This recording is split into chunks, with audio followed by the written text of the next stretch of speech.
This is a deeper listen from KEXP, the show we talk with musicians about the thoughts and experiences that shape their music. I'm Emily Fox, and today we're talking with the Seattle band Smokey Brights. They released their latest album, Dashboard Heat, this fall, and will be playing the Crocodile in Seattle on Thursday, December 11th. Yes, it's all in who you know.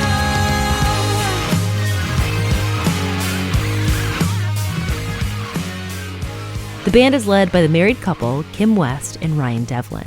11 years. Oh, sweet. Congrats. Thank you. 11 years. That's how long they've been married and been releasing albums together. Since then, their tours have taken them to Europe, South by Southwest, and the Treefort Music Festival. They've also had Airplay Love here at KEXP and played 5 live and studio sessions at the station as well. This is 90.3 KEXP and the morning show, and I am in our excellent performance space with an excellent band. Smokey Brights are live here on KEXP. I caught up with Kim and Ryan to hear about songs on the record that reflect grief, the overturning of Roe v. Wade, and a song that's an ode to a very specific road in Seattle. This new album, you have a song called Northgate Way, which if you are in Seattle, you are familiar. It's this road in North Seattle near the mall. Is that mall even? Former mall. Former mall. Yeah. What's now in there now? Now it's partially the Kraken Community Iceplex, like this whole new, we're really into hockey apparently in Seattle now. And then at the other tail end of it, like where the Azteca was and the Barnes & Noble, that's still standing. But in the middle, it's just all been demolished. Oh, yes. So let's just listen to a clip of that song. It's Northgate Way. Northgate, Northgate Way. It's fun, I guess. I'm guessing the whole reason you wrote this song is because you live nearby. We do. We live Yes. on it. Northgate Way. Quite close to Northgate. Not directly on it, but on the shores of Northgate Way. Okay. And so have you always been based in Seattle? Are you two from Seattle? We are, Yeah, I moved here when I was a kid, so Yeah. it's definitely home. I was born here. Yeah. I mean, we're one of those strange ilk, the true Seattleites. Yeah. So what I love about this song and also just about this whole album in general is it's just like you paint very vivid pictures of places.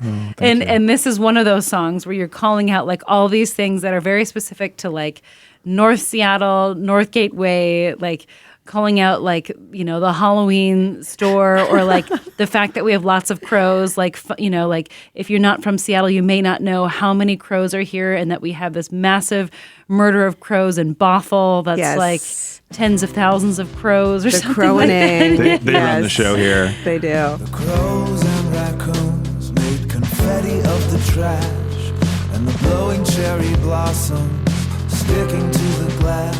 And so I'm curious, when you're writing this song, what were some fun facts that you're happy that you were able to include in the song, or some facts that you wish you could have included that didn't quite make the cut? I guess the original seed for the inspiration of that song is that whenever I take the train into my day job in the morning, I walk along Northgate Way, and it's just an interesting scene walking on Northgate in the morning, and I would just regularly text Rye, pictures or little quips of things I'd seen on that There would often street. be an update you wouldn't believe Yeah. what I saw in Northgate today. Yeah. So there's some lines that plays on that, like the trail of bagels plucked from the trash. It was actually a trail of baguettes from the Jimmy John's dumpster that it was along the entirety of Northgate Way. My entire route was I felt like Hansel and Gretel, just, walking towards the train, finding these various bits of baguette. There's a trail of bagels plucked from the trash, leading to the corner where the stolen Kia crashed. When you barely survive it, it's funny how you laugh it off. And then we did have, we called them stupid little walks in our neighborhood. It's Stupid Little Walks. Yeah, it's stupid little walks for our mental health. Yeah. And we were walking up to a corner on Northgate, and just before we got there, a car crashed into it and then immediately popped a tire threw into reverse and just like hobbled up the street. And so it was like, that car's stolen. And we just barely missed that. And it was like, well, we should probably have that in the song of we have the, yeah, when you barely survive it, it's funny how you laugh it off. Leading to the corner where the stolen Kia crashed. When you barely survive it, it's funny how you laugh it off. I'm particularly proud of like in verse 3, actually the morning we recorded the vocals, I just went on a walk on Northgate and I just recorded the sounds of the buses I and heard the that, street yes. moving. And I feel like some sounds are forever going to be baked into that song. And I'm particularly proud of that. They knocked down the old mall, a new one will rise, we're told. On Northgate, Northgate Way. In terms of, I guess, facts we didn't include, Or scenes, I should or say. scenes. So what's been really fun with this song now that it's come out is it's garnered some attention on TikTok, which is a new space for me. It's an interesting space, but the clip of this song, it spread around a lot, and the algorithm seemed to really focus it pretty heavily in the Northgate area. So people started commenting with their own lyrics or their own scenes of Northgate that they wanted us to include, or just say things like, do Aurora next. Oh, yes. Aurora would be fun. Oh, yeah. If someone wrote a A verse little of, darker song. Yeah. Yeah. someone had a verse that included all night gyms, because there's 2 all night gyms on Northgate. There are. Suits for him. Because there's a there's men's warehouse. And then something about the Target. And like, I don't know. It's been really fun to just hear the response of people that live in, it could be an altogether forgettable space, if not, but for the fact that we live there. And Yes. like, we see it every day. And it's kind of got this like everywhere in America strip mall kind of feeling. Yeah. But it's 100% our version that is, populated by 100,000 crows and raccoons tearing through the trash. And yeah, it's a special place. And 4 mattress stores, although they're rapidly closing. Yeah, mattress game apparently Dwindling on Northgate, yeah. When we moved in, there were 4 mattress stores. Now there's just 1. I know that it's home, I feel it in my eyes. The mattress stores, the new ties, diesel fumes and fries. Another song I want to talk to you about is Roman Holiday. I understand this was written after the overturning of Roe v. Wade. Yes. Now I'm feeling like it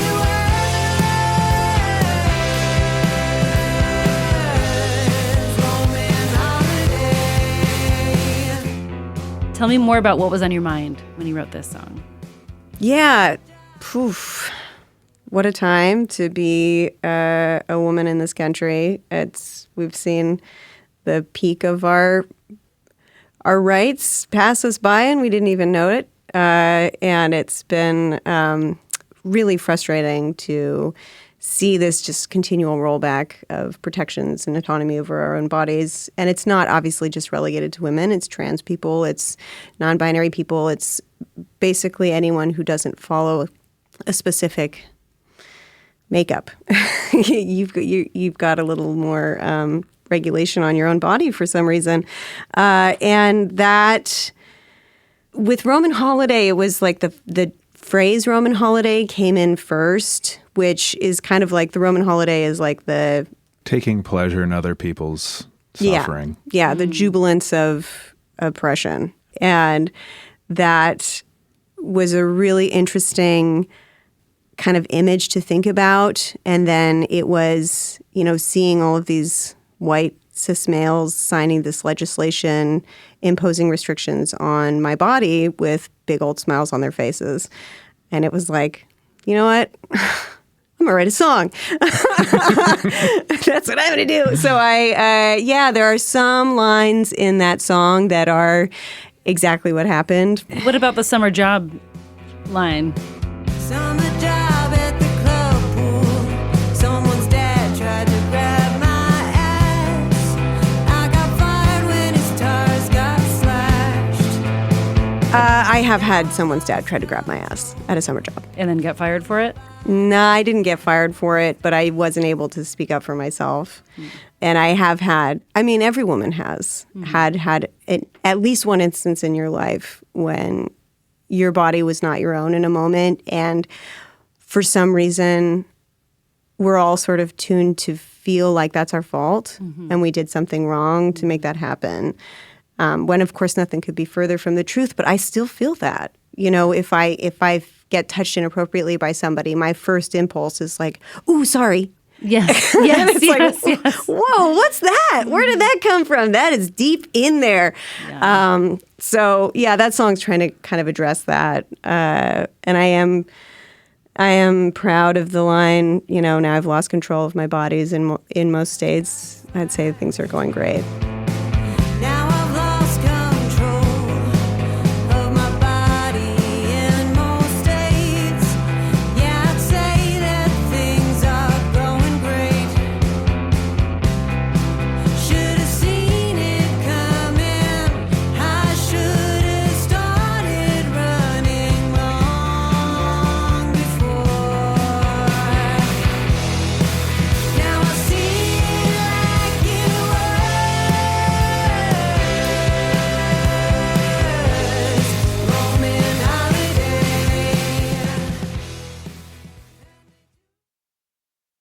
So I read that, quote, a lot of the record was written during a time of grief as the band were saying goodbye to a parent and processing their passing after a long battle with cancer. Are you comfortable talking about just how that experience has shown up in some of these songs on the record? Yeah, absolutely. Yeah, so my dad was diagnosed with metastatic prostate cancer at the end of 2020, which was a real double whammy of, you know, not only is there this diagnosis in your family, I couldn't be around him as much because of his yes. Yeah, yeah. So it was a really rough, long few years. He passed away in the end of May of 2024, and he was our number one supporter, and he was my number one supporter. So this record, you know, one of the things that he told me before he passed was, you know, never stop singing, and I love your singing, and I want you to sing all the time. So I really tried to take that to heart and use my voice as sort of an expression of trying to process, you know, the worst thing I've gone through personally in my life. So it's been cathartic, difficult, and empowering to use this record and some of the songs in this record to try to work through that. We were actually supposed to record this record earlier than we did because the recording session was going to happen I think it was like a month. Like May or June. And then it was sort of like, okay, I need a little more time. Yeah. And even with that, I definitely just burst into tears the first day in the studio. So it was still pretty fresh. Yeah, it was still fresh, and it still is fresh. And it, you know, it's a big loss, and it's a part of love is grief, and that's. If you're lucky, you have somebody that you love and who loves you, and you lose them. You know, it is one of the biggest experiences I think you can have as a human in your life. So it's been hard and beautiful and powerful to work through. And I guess with this record, you know, especially Running from the Moon is kind of like the song that really addresses that for me. And I was like, okay, so I'm feeling obviously these emotions through this loss. I want to translate that to song, but I don't want to make a slow, sad song. I want to make a dance song that expresses my grief, and maybe I can move my body to it. Because that was another realization through the grieving process was like, if I'm not moving myself, I am way sadder. Yeah. So it was sort of this like, what if I made a dance song about grief? So it's like a Robin-style dance song about grief. Well, let's take a quick listen. It's the greatest way I've ever felt. Now I'm running from the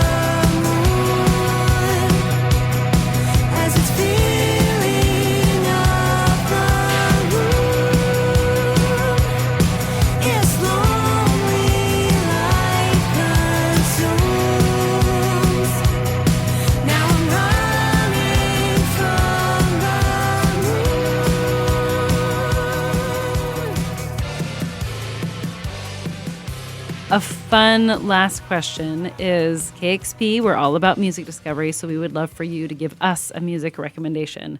What's a song that you are loving right now, that either right now or a song that's like really stuck with you somewhere along your life? Ooh. That you think everyone should hear? Man. Well, KEXP introduced me to this, but I'm loving that Samantha Crane record. Oh my gosh.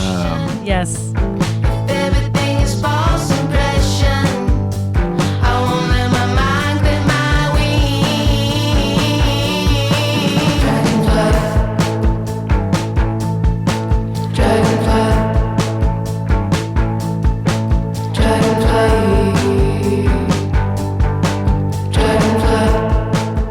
Oh, I mean, I've been. The Mannequin Pussy record. Yeah, that record was. I can't stop listening to that record.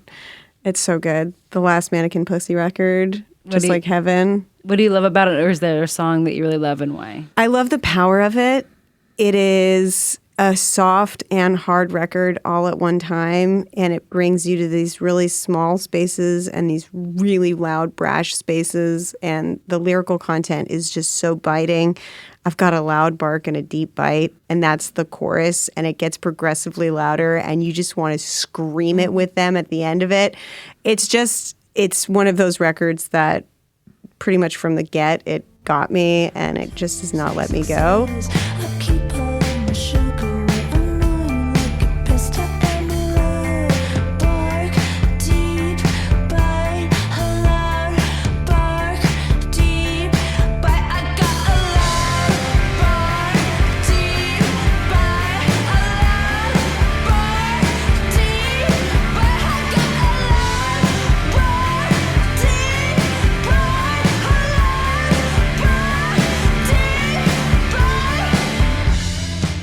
We have another ensemble that's a little jazzier called Mega Cat. So we listen to a lot of jazz too. And that new Casa Overall, who's a Seattle drummer.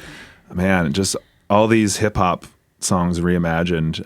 It just does something real special to my brain. Taking the beat from Busta Rhymes' "Put Your Hands Where My Eyes Can See," and just that do-do-do-do-do. And using that as the bass for a jazz track is just like, that was a mind-exploding moment for me.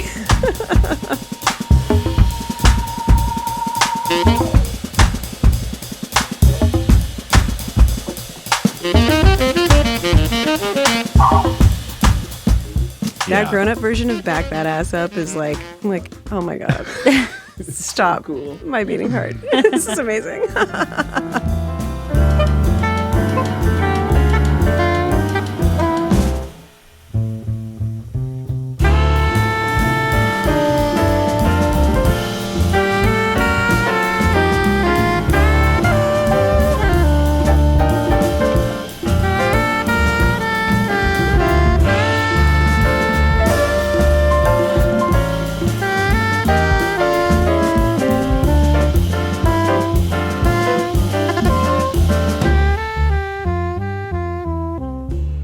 Well, I've been speaking with Ryan Devlin and Kim West of the Seattle band Smokey Brights. They recently released an album called Dashboard Heat. They'll be playing the Crocodile in Seattle on December 11th. Thank you so much for your time today, and congrats on the record. Thank you so much, Emily.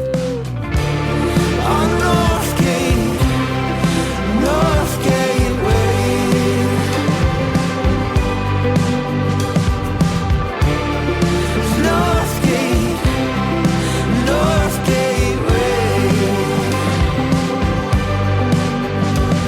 It's fine, I guess. And that was a deeper listen. Before you go, please subscribe to this podcast, rate it, and review it. It would mean a lot to me, and it lets other people know this podcast is worth their time. It's all about word of mouth, so again, subscribe to this podcast, rate it, and review it. But most of all, thanks for taking a deeper listen.